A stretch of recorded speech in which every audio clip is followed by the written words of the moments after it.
Welcome all my dear students to Sudharma's physics classroom. We are discussing the chapter electricity from CBSE grade 10.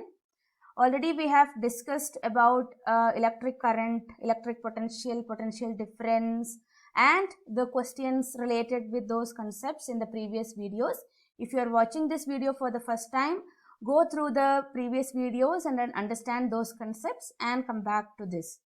So, in today's class, we are discussing about Ohm's law. Ohm's law is one of the most important laws we have to study this year.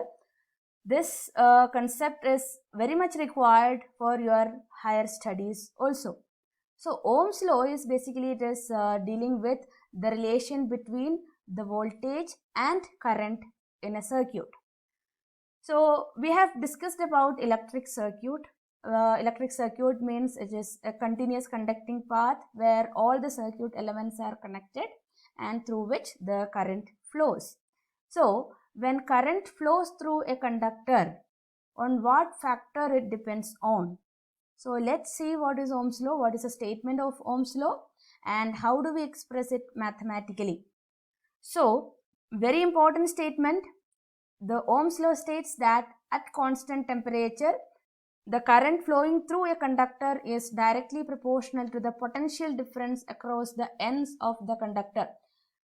So this question can come as a 1 mark question. State Ohm's law. So when you are asked to state Ohm's law, you have to state this. At constant temperature, the current flowing through a conductor is directly proportional to the potential difference across the ends of the conductor. That's the statement of Ohm's law. Now, how do we express it mathematically? So, current flowing through a conductor, that means I, right? This is how we represent current. That is directly proportional to the potential difference.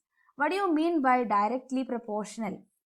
There are two types of proportionalities we used to discuss normally, that is direct proportionality and inverse proportionality. So, in direct proportionality, if one quantity increases, the other quantity also increases. So, current is directly proportional to the potential difference. That means when the potential difference increases, the current will increase. And the opposite is also true, right? So, voltage is directly proportional to current. So, now we are going to change this proportionality sign into an equal sign by multiplying with a constant. So, V equals a constant R multiplied by current I. So, this constant R, this is called as the resistance of the material. Very important, this is resistance. Okay, so R is the resistance of the conductor. Okay, so as per Ohm's law, we have the mathematical formulation. Current is proportional to voltage or voltage is proportional to current. So from there we have equated that. So we introduced a constant R. So R means it's the resistance of the material. So let's find out an equation for R. From the equation V equals IR, we can write R is equal to V divided by I. This resistance is a new quantity we are studying now, right? So we need to know the unit of this resistance. So volt, potential difference is measured in volt and current is measured in amperes and volt per ampere. This is the unit we are obtaining from this equation, but there is an SI unit for resistance, that is ohm. This is the SI unit and it is represented as ohm. This is how we represent the unit of resistance, that is ohm. Now, how do we define 1 ohm resistance? 1 ohm is equal to 1 volt divided by 1 ampere. So, you will be thinking how this resistor looks like, right? So, the resistor, here you can see the diagram of the resistor. So, this is the standard resistor. This resistance is made of an alloy. Okay. So, we'll discuss in detail about the resistors in the coming classes. Okay. So, 1 ohm is 1 volt by 1 ampere. So, we can say that if we supply a voltage of 1 volt and if a current of 1 ampere flows through the conductor, then the resistance of the material is 1 ohm. and smaller unit of ohms can be milliohm, right? Micro ohm. If it is milliohm means 10 power minus 3 ohm. Milli 10 power minus 3. Micro is 10 power minus 6 ohm. Another thing is its higher unit, kilo ohm. So that is 10 power 3 ohms. So you may see these values in the numericals.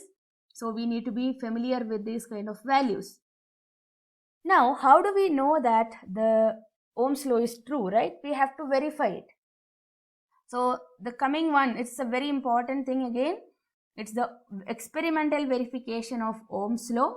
So in the diagram, it's very important to study this diagram. You have to know how to draw this diagram. So Ohm's law, we are trying to check whether the conductor is obeying Ohm's law or not. Okay. So we have a resistance R here, and resistance, you know the representation, right? Resistance is represented like that. XY is the resistor, and we are connecting an ammeter and a voltmeter according to the rules of this connection. And now you can see 4 cells connected in series. So 4 cells, right? We can connect that individually. Step by step, we are going to introduce more cells into the circuit. So we will be checking the current and the voltage. So we have a tabular column here which shows the number of cells used in the circuit. Suppose I am using the first, only one cell is introduced in the circuit. This is how the connection will be. In the next step, I am going to connect the second one, and next third one, and last one. If you connect, 4 cells are introduced in the circuit. So the voltage get added up. So what we are actually doing here is increasing the voltage step by step, and we are checking the ammeter reading. That means whether the current is changing or not. That is what we are checking here. Able to understand, right? So we just tabulate the values in the tabular column. So here you can see the current through the nichrome wire. Nichrome wire is that resistance wire. I told you resistance wires are made of alloys. So normally nichrome is used for the construction of resistors. So current is measured in ampere. We note these values in this column as and when we introduce the new additional cells. And at the same time, we will be noting the potential difference. So we are going to observe whether when the potential difference is increased, at that time this current is increasing or not. So we will observe that when voltage is increased, the current will be increasing. But you can see the last column, that is V divided by I. So V divided by I, no matter voltage and current is increasing or not, but when you take the ratio, you are going to get a constant value. This value is going to be a constant. Okay. So when we do it practically, there may be slight difference in the decimal points. That's okay, because we are conducting an experiment. So there may be some errors appearing in the experiment. So some slight changes in the decimal values. Then finally what we do is we take the average of it. Can anyone say what is this V by I representing? Already we have discussed V by I is the resistance R. So resistance remains constant, right? So here we check whether this conductor is obeying Ohm's law. So if we are getting a constant value, then that conductor will be obeying Ohm's law. Then our process is not complete yet. We have the tabular column, we have a set of data. Then we are going to plot the graph. So here we have taken potential difference across y-axis and current along x-axis. So if the conductor is obeying Ohm's law, we are going to get a straight line graph. Now you will be thinking, what is the purpose of drawing this graph, right? So when you look at this graph, you can find out that voltage is along y-axis and current is along x-axis. If you take the slope of the graph, all of you are familiar of taking the slope of the graph, because you have already done many graphs in grade 9 in motion chapter, right? So slope of the graph, when you take any 2 points, we have the straight line graph here, right? So I'm going to take any 2 points and I'm going to name it as A, B, C.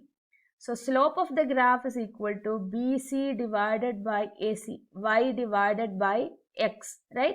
So on Y axis, we have the change in voltage, right? So delta V divided by delta I. Delta means the change in voltage by change in current.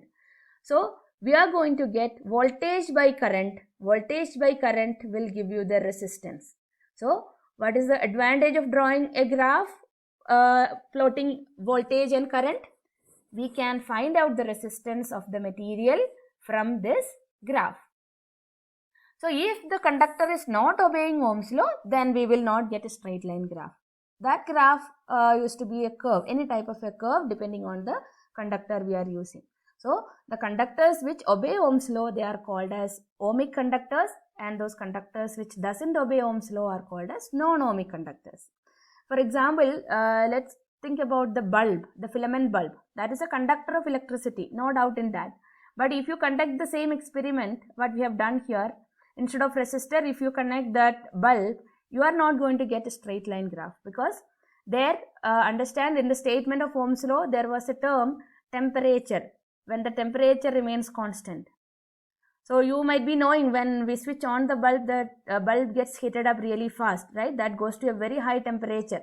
So it is not going to obey Ohm's law. Temperature change is happening there. Okay, so that kind of materials will not obey Ohm's law. They are classified under non-ohmic materials. So you will be getting a curve, any kind of curve that depends on the material we are using there. Okay, so slope of the VI graph will give you the resistance. So it's important to study this diagram, very, very important. The question can be explain the experimental verification of Ohm's law. Now we have a limitation in this diagram actually, because we have only 4 cells. So we are going to get only 4 values. So to overcome that, in an actual lab when we do the experiment, we will be using a rheostat. In the last video, I showed you the circuit symbols. In that, the rheostat was there, right? So rheostat, if you use the rheostat, you will be able to adjust the voltage or current flowing in the circuit. So learn this diagram also. If another question comes like, how do you demonstrate this Ohm's law experiment with a rheostat connected?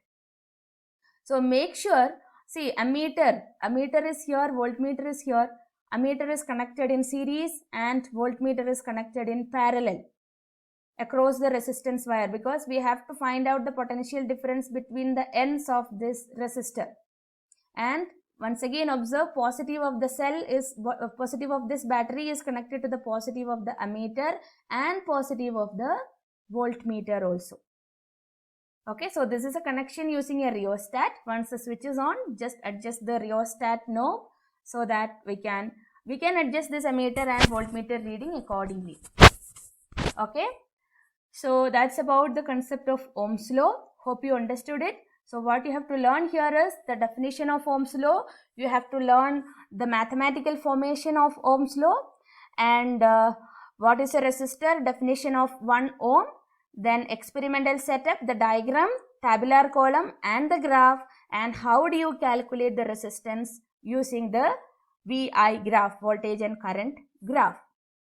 So in the next session, I'll be discussing the factors affecting the resistance of a conductor, and after that we will do some numericals related with Ohm's law and the sums related with factors affecting the resistance of a conductor, and we will be discussing how to solve that VI graph, right? How do we take the slope of the VI graph and get the resistance value? So these are all very, very important concepts in this chapter. So don't miss any session. You just subscribe to the channel so that you get the notifications as and when I am uploading the chapters, uploading the concepts. So I'll be uploading the content very regularly so that you will get a constant learning, right? So keep watching the videos. Stay tuned for the next session. Thank you for watching. Bye.